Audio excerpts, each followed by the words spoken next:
Salutare, dragi pescari! Haideți să vă prezentăm și montura câștigătoare din această zi. Un pescuit de câteva ore, am ajuns în jurul orei 6 aici, iar acum este ora 11:30. Hai puțin mai aproape.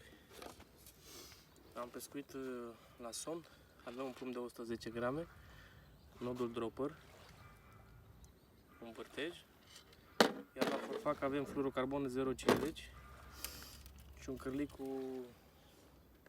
cu tijă lungă de la VMC.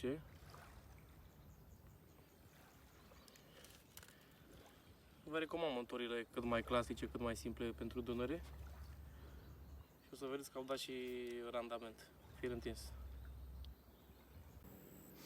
Aceștia sunt peștii. Hai puțin mai aproape. 3 somni frumoși, sănătoși.